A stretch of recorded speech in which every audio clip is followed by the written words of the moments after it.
Mesdames et messieurs, bonsoir et bienvenue aux 20h d'Évasion Guinée. Voici les titres de cette édition d'information.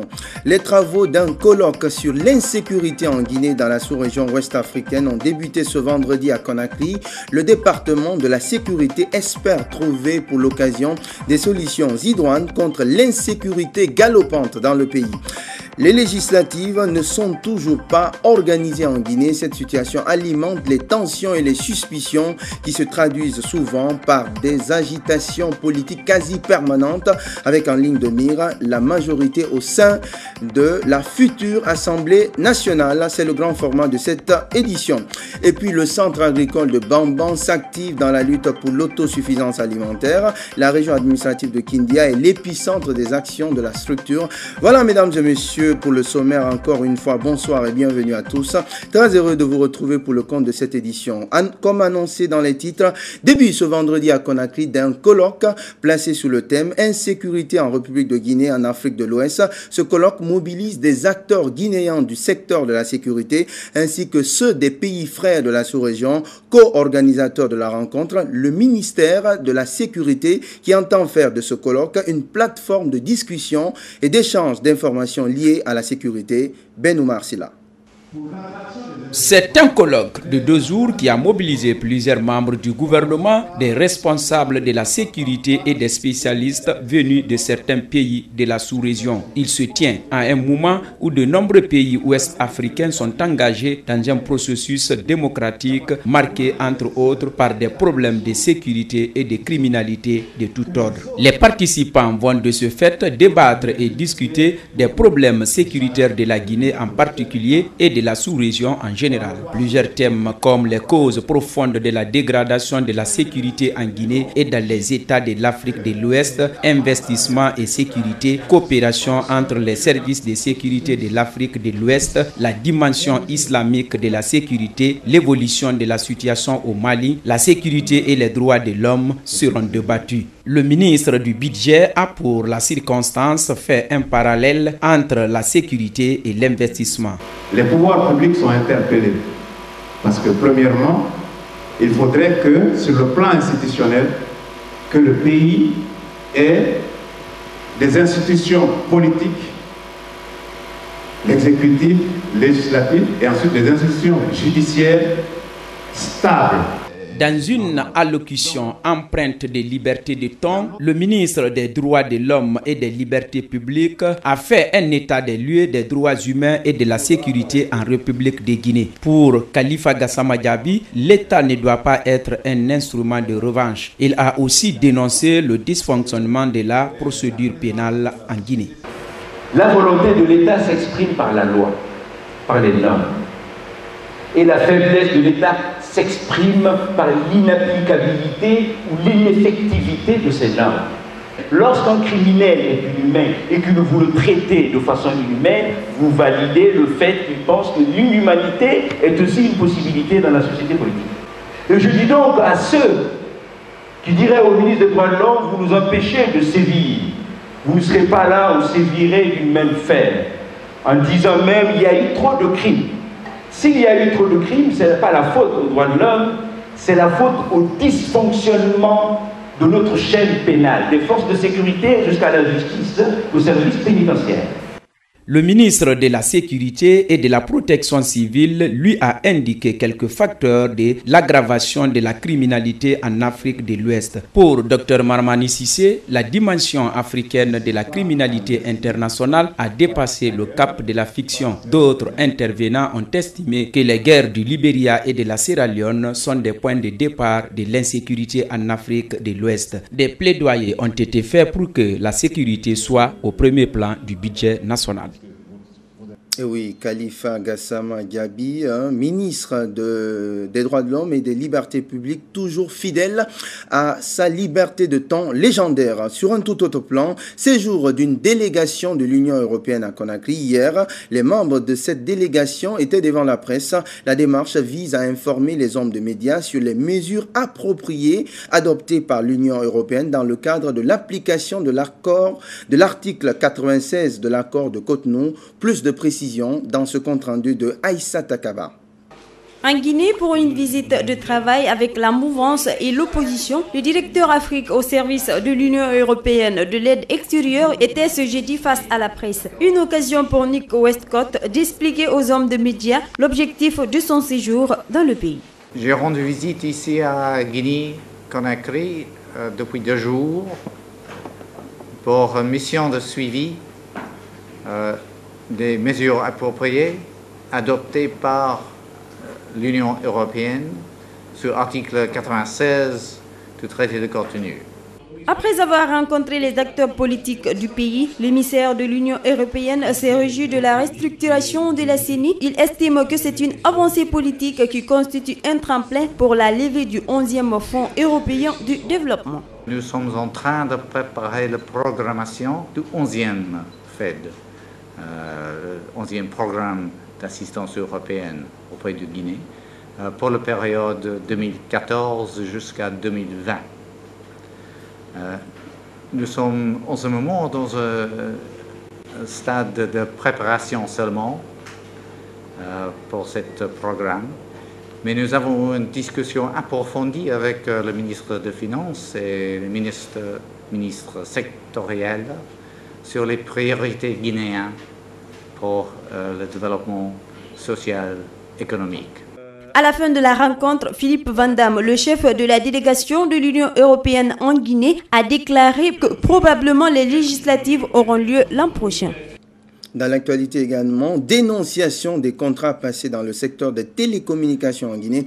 Tel était le thème d'une conférence de presse qui s'est tenue ce vendredi, organisée par l'Association guinéenne des consommateurs téléphoniques et des technologies de l'information et de la communication. La rencontre a permis aux membres de cette structure de passer en revue les facteurs conflictuels entre consommateurs et opérateurs de téléphonie. Explication, Ella Jouma Bari.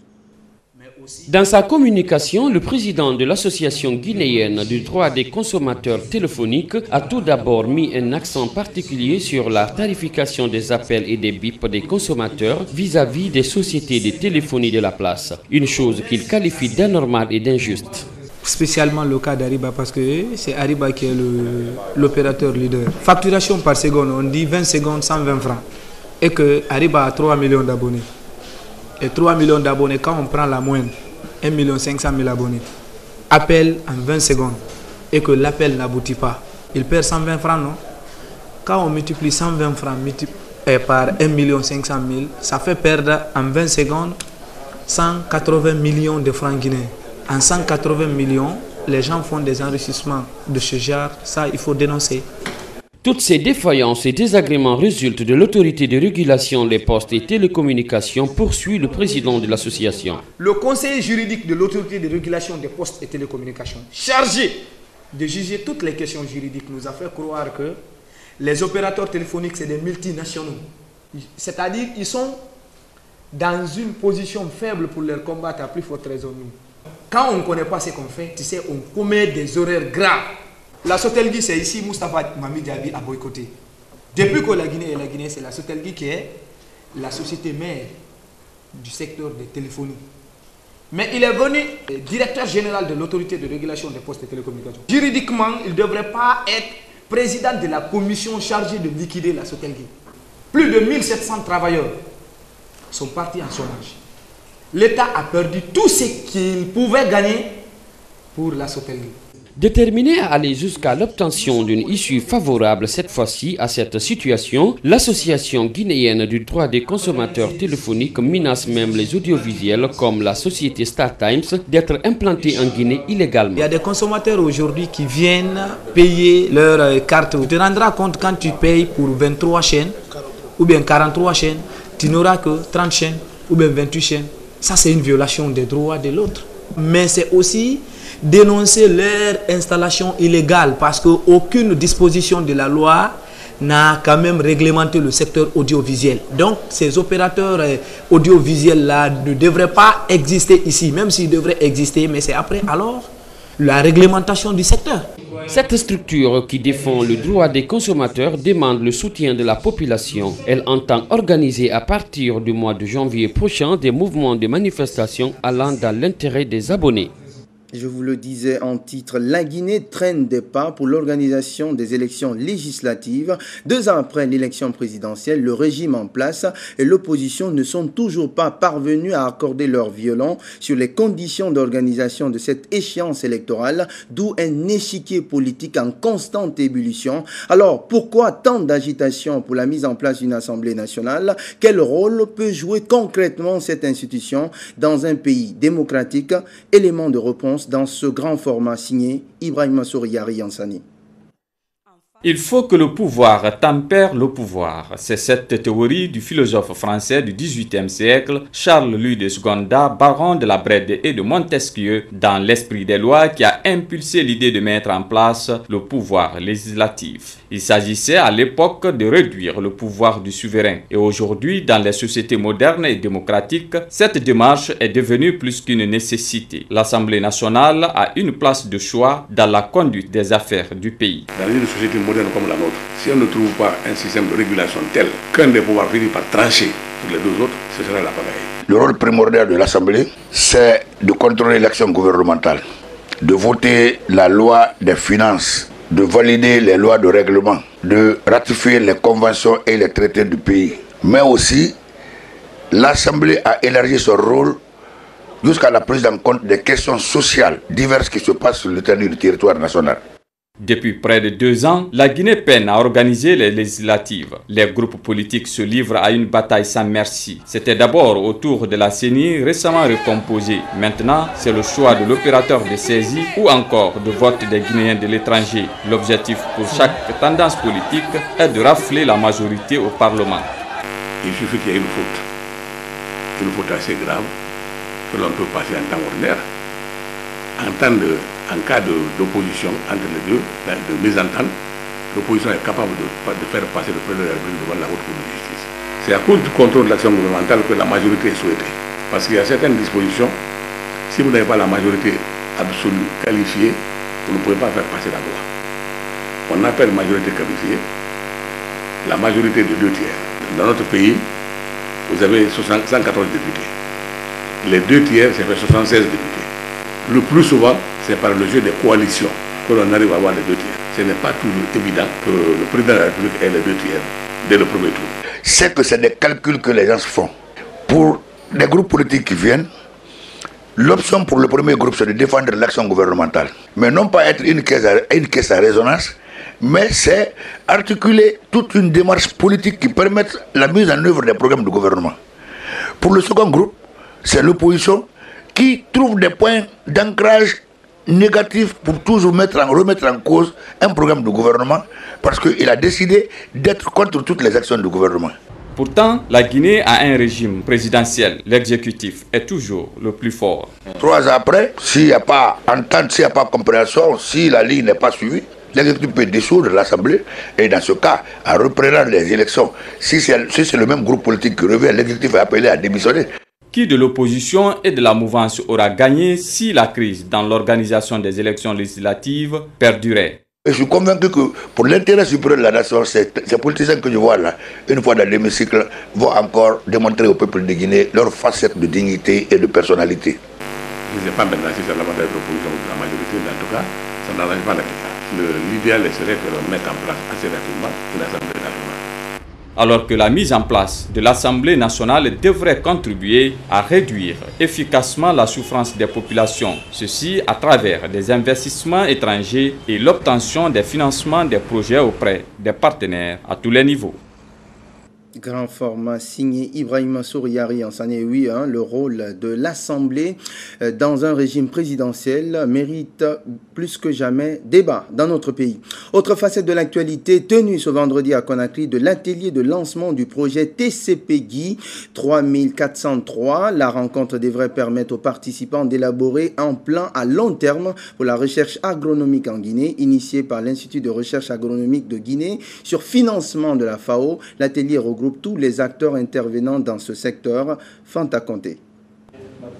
Cet atelier qui regroupe tous les acteurs nationaux publics et privés du système national de recherche et de vulgarisation agro-silvo-pastorale et halieutique, ainsi que les partenaires régionaux, va déboucher sur l'élaboration d'un plan à long terme pour la recherche agronomique en Guinée dans le cadre du projet TCP GUI 3403. L'objectif global de ce projet est de fournir à la recherche agronomique guinéenne les orientations majeures, les capacités de base et les principes généraux pouvant la guider pour les 10 prochaines années. Ce plan donnera également au gouvernement une meilleure vision des problèmes de recherche en cohérence avec les problèmes de développement agricole, ce qui permettra à la Guinée de disposer d'un dossier crédible à soumettre aux partenaires financiers. C'est un projet conjoint entre la FAO et la République de la Guinée où nous élaborons ensemble un plan à long terme pour la recherche agronomique. L'objectif est de mettre au point un plan pour que l'IRAG soit en mesure d'avoir une vision à 10 ans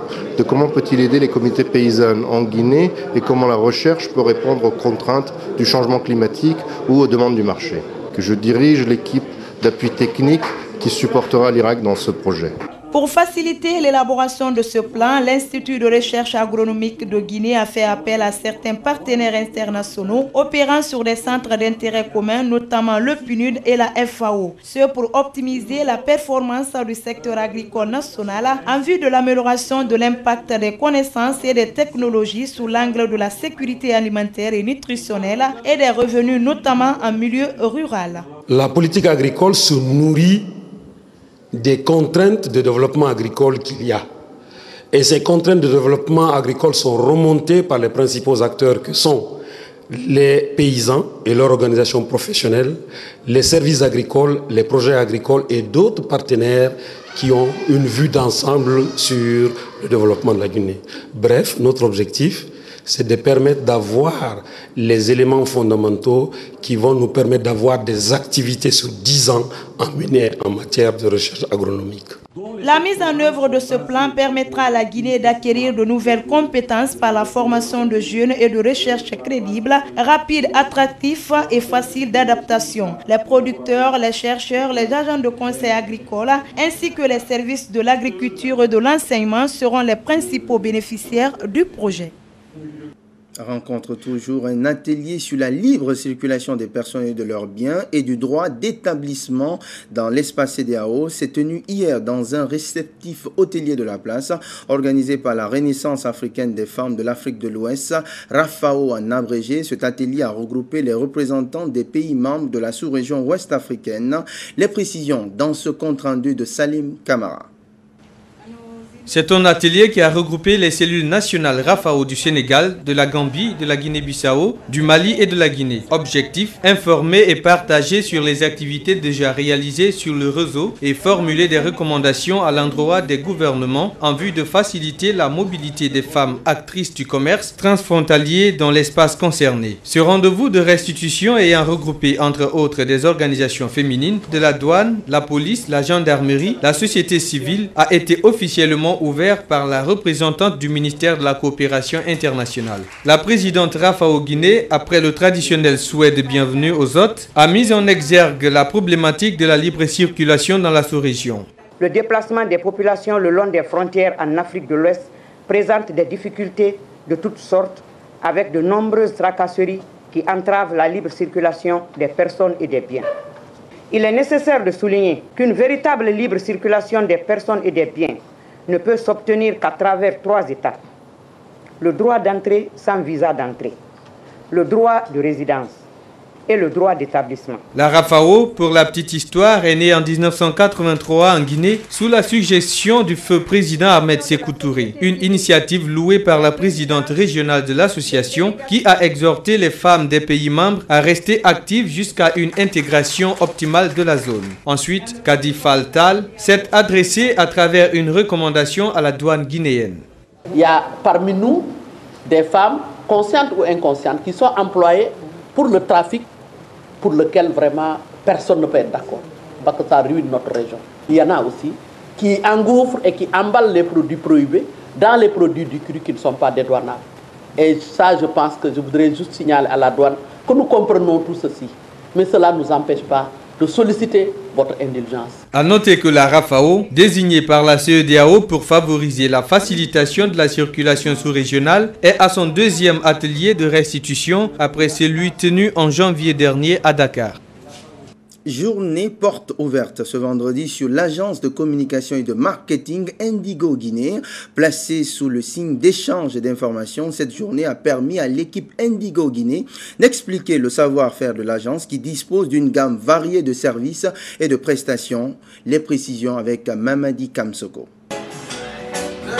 C'est ça Indigo Guinée. La force de l'agence de communication et de marketing réside dans l'imagination et la création. Tout y est pour offrir à la clientèle des produits de qualité grâce à des équipements de dernière génération. À cette journée porte ouverte sur Indigo Guinée, clients, partenaires, fournisseurs ont pu connaître le savoir-faire de l'agence dans le domaine de la communication et du marketing. Un studio de graphique où se créent des supports de communication, un studio audiovisuel permettant de concevoir des spots radio et TV, des éditions des supports publicitaires, de machines à confection de badges et de l'événementiel.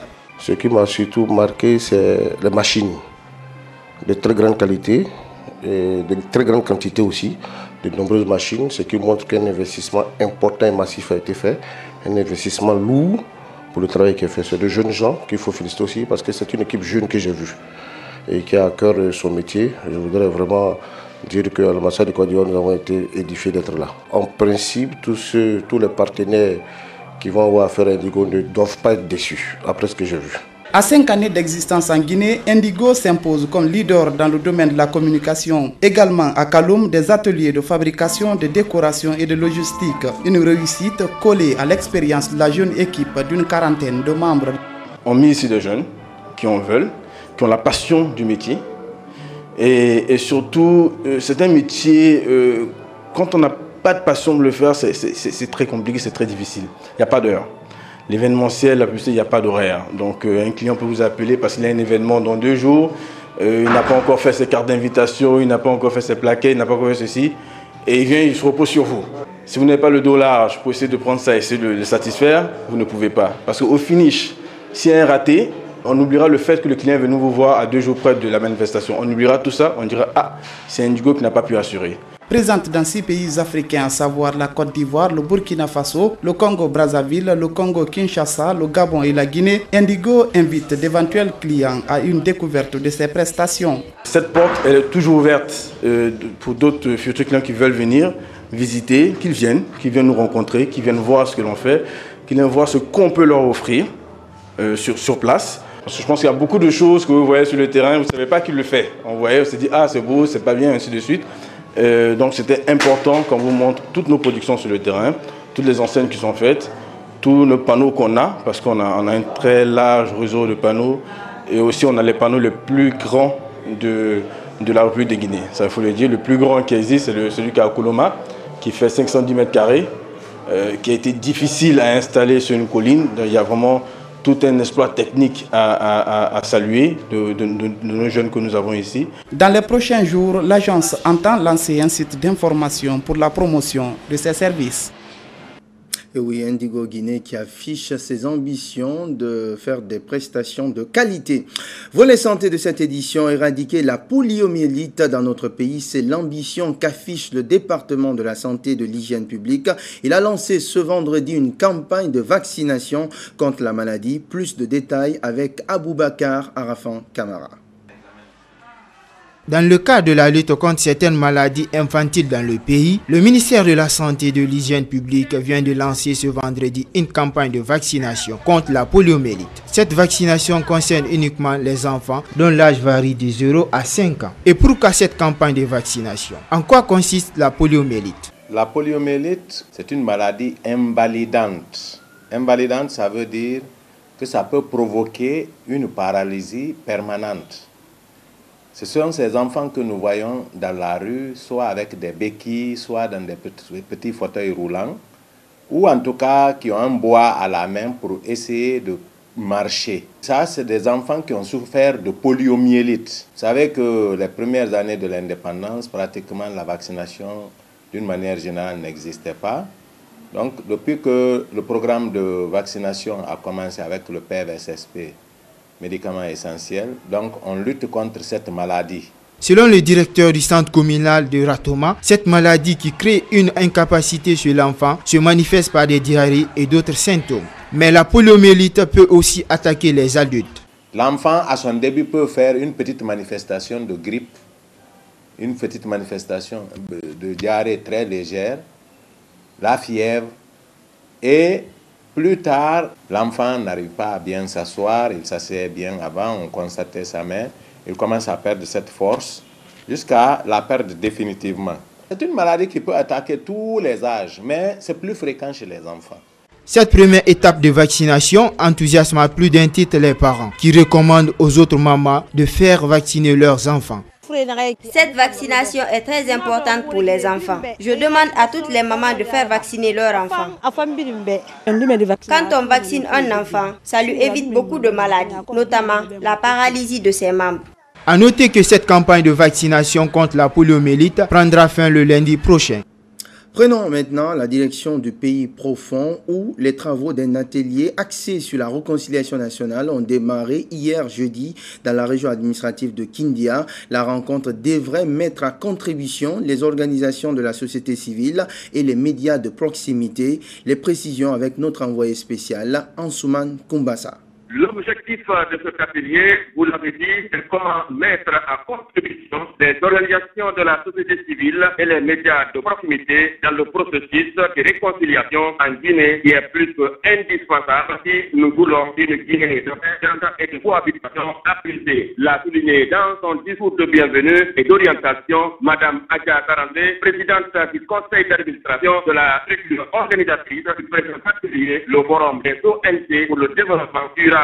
Un atelier qui regroupe une trentaine de participants, des préfectures de la région administrative de Kindia et dont les capacités seront renforcées en vue de s'impliquer véritablement dans la facilitation du processus de réconciliation entamé par que la Guinée n'est pas un pays sportif, mais certains événements douloureux avec violation flagrante de droits humains ont été enregistrés là et qui ont fait des victimes qui réclament aujourd'hui que justice soit faite. C'est pour donc condamner des violations et remettre des victimes connues ou anonymes dans leurs droits afin de les amener à pardonner librement que le forum des ONG grâce à l'assistance technique financière de l'ONG Open Society Initiative for West Africa en abrégé aux trois formes des acteurs, des organisations de la société civile et les hommes de médias sur les notions de justice transitionnelle qui est un moyen facilitant le passage d'un état de crise,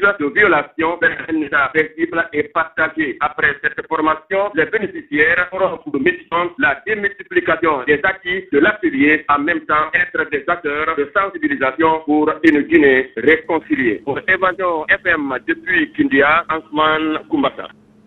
Les précisions de notre envoyé spécial à Kindia, Ansoumane Kumbasa. Restons justement à Kindia pour dire que le centre agricole de Bamban intensifie ses actions à l'endroit des producteurs de la région. Cette année, la direction de ce centre a fait un champ de riz qu'il va offrir aux agriculteurs de la localité. La démarche devrait permettre d'accroître la production du riz et du maïs en vue d'assurer l'autosuffisance alimentaire. Reportage Fanli Gilavogi.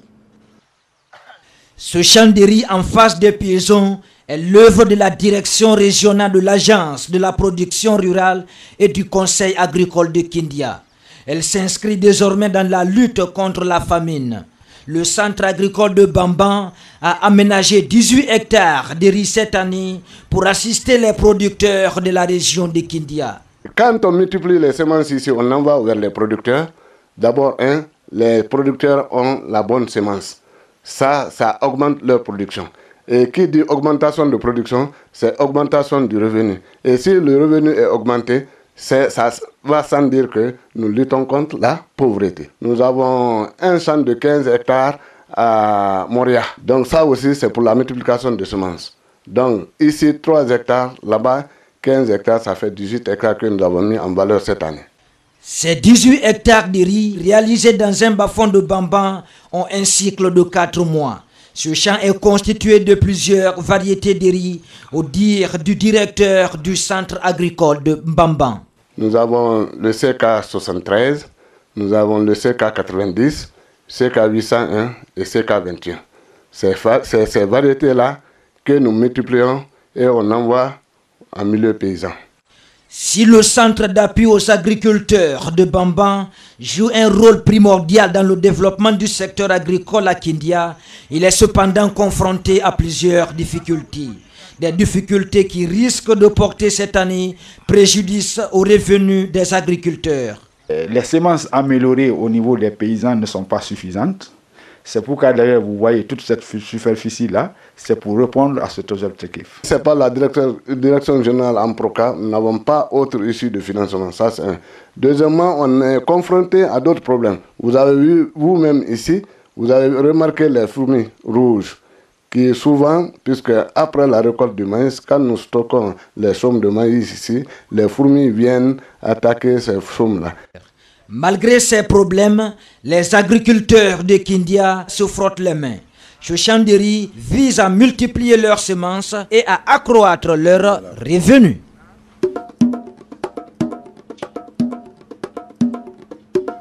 Sur le continent en Égypte, il y avait d'un côté les pro-Morsi, de l'autre des Antilles. Des dizaines de milliers d'Égyptiens ont manifesté au Caire et dans plusieurs grandes villes du pays ce vendredi. Les opposants au président égyptien lui reprochent une dérive autocratique.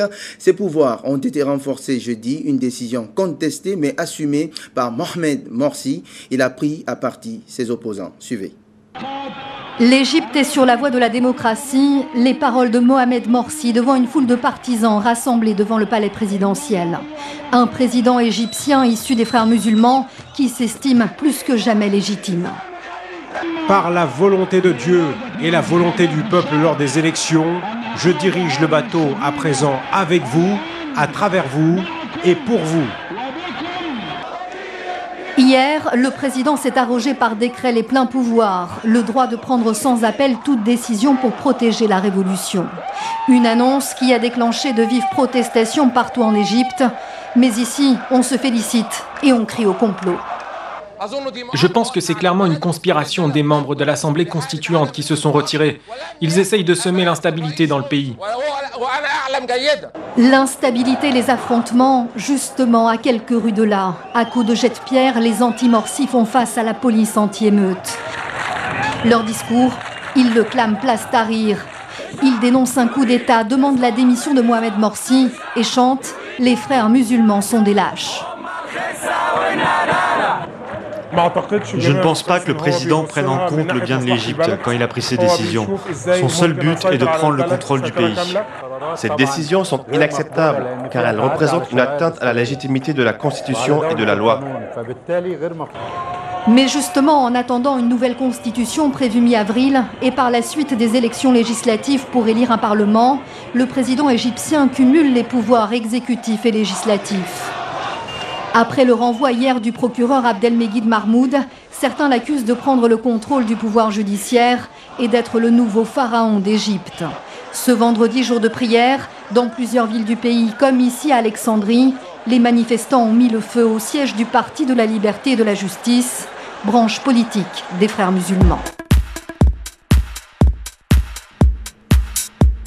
L'actualité dans le monde, au Proche-Orient, un Palestinien a été tué et 19 autres blessés dans la bande de Gaza. Ce sont les premières victimes depuis l'entrée en vigueur de la trêve entre le Hamas et Israël. Le Hamas dénonce une première violation de l'accord et s'en remet à la médiation égyptienne pour l'instant. Explication. Au deuxième jour, la trêve laborieusement négociée est remise en cause par cet accrochage dans la zone tampon entre bande de Gaza et Israël. Anouar Abdelhadi Kdei, palestinien de 21 ans, a été tué vendredi et une dizaine de ses compagnons ont été blessés par des tirs de soldats israéliens dans le village de Kouza, à l'est de Khan Younes. Il s'agirait de paysans ayant tenté de rejoindre leurs terres, situées dans la zone de sécurité de 300 mètres édictée par l'armée israélienne. Un porte-parole de celle-ci parle de désordre côté palestinien. Le Hamas, qui fêtait bruyamment le cessez-le-feu jeudi, n'a pas encore réagi, mais ne semble pas vouloir casser une trêve qu'il considère comme une victoire. La victoire de Gaza est une réalité tangible et non pas un phénomène éphémère. La situation de l'Égypte et de la région ont changé et les États-Unis ont commencé à le comprendre. Dans la bande de Gaza, la menace des bombardements s'est éloignée et les civils tentent de reprendre une vie normale. À Rafah, le poste de frontière avec l'Égypte est ouvert. Mais les propriétaires de ces tunnels qui passent sous la frontière et permettaient de contourner le siège israélien n'envisagent pas la fin de leur activité. Pour eux, l'heure est à la réparation des dégâts causés par les frappes israéliennes. C'est aussi un retour à la normalité très particulière qui prévaut à Gaza. La trêve entre le Hamas et l'État hébreu toujours aussi fragile. C'est ainsi que se referme cette édition d'information. Merci de l'avoir suivi. Au nom de toutes les équipes techniques et rédactionnelles, je vous dis bonsoir aux téléspectateurs de la commune de Ratoma.